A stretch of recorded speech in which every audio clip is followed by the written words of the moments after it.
สบายดีเด้อสบายดีกันปีใหม่พ่อแม่พี่น้องมื้อนี้ก็สิมาอวยพรใส่ให้พ่อแม่พี่น้องอยู่เย็นเป็นสุขมีโชคมีลาภ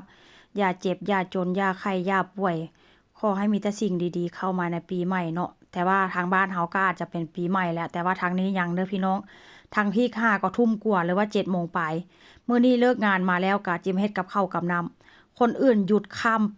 วันข้ามปีแต่ว่าข้อยนี่เฮ็ดงานข้ามปีพี่น้องเอ้ยมื้อใดก็ไปเฮ็ดงานช่วงนี้ก็คือว่าหั่นแหละเนาะ บ่อนเฮ็ดงานก็ค่อนข้างจะขาดคนเพราะว่าเป็นวันหยุดของเขาเจ้าแต่ว่าก็ได้เงินเพิ่มว่าซั่นซะบ่อนเฮ็ดงานข้อยก็หยุดคือกันแต่ว่าก็คือว่าหั่นแหละเขาโทรมาหลายก็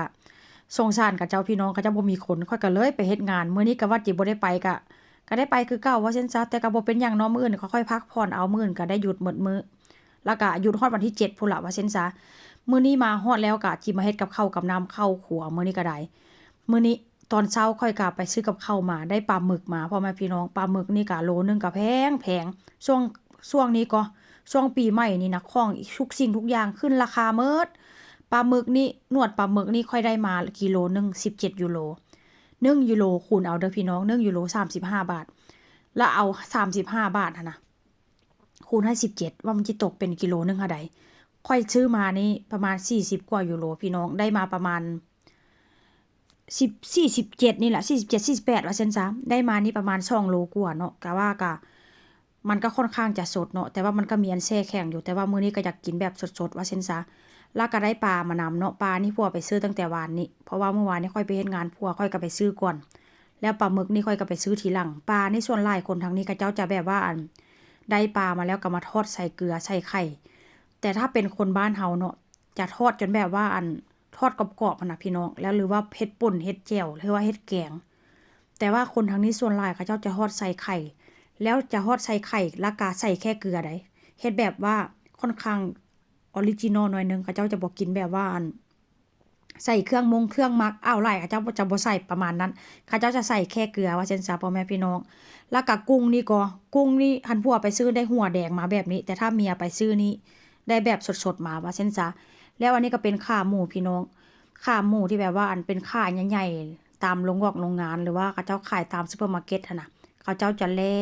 ค่อยแล่บางๆแล้วก็เขาเจ้าก็ขายแต่ว่าอันข้อยนี่ก็บ่ได้ซื้อว่าซั่นจ้ะเพราะว่าอันหัวหน้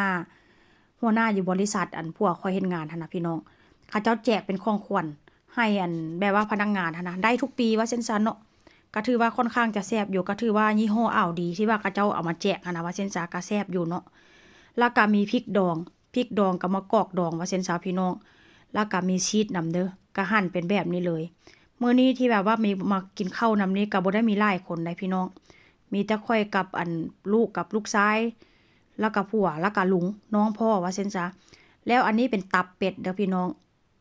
แล้วก็ตับเป็ดนี้ก็สิกินกับขนมปังก้อนน้อยๆแบบนี้เลยถามว่าข้อยมักบ่ข้อยก็บ่ค่อนข้างบ่ได้มักปานใดเนาะแต่ว่าถ้าหากว่ากินไปกินมาก็หาแซ่บอยู่พี่น้อง ก็จะกินแบบกับขนมปังก้อนน้อยๆแล้วก็อันนี้ก็อันนี้ก็เป็นอันอิหยังก็หน่อไม้ดองหน่อไม้ดองนี่ก็ซื้อมาแต่อันบ้านพักตากอากาศพุ่นล่ะเพราะว่าหมู่ผัวเป็นคนเฮ็ดพี่น้องซื้อมาประมาณ12กระป๋องแต่ว่าราคาก็ค่อนข้างแพงแต่ว่าก็ค่อนข้างแซ่บว่าซั่นซะแล้วอันนี้ก็เป็นขนมหวานพี่น้องขนมหวานนี่ก็ยังบ่หมดเด้อขนมหวานนี่ก็ซื้อมาเป็นรอบที่2ค่อยเคยลงคลิปไปเนาะแต่ว่าก็โดนแล้วล่ะว่าซั่นซะก่อนหน้าคริสต์มาสลงคลิปไปว่าสิซื้อมาไว้กินในช่วงปีใหม่แต่ว่ายังบ่ฮอดคริสต์มาสหมดก่อนแล้วพี่น้องเพราะว่าหยังลูกชายกับผัวกินอันบ่ได้แต่เห็นขนมหวานนั้นก็เที่ยวไปหยิบสุดท้ายก็ต้องได้หมดก่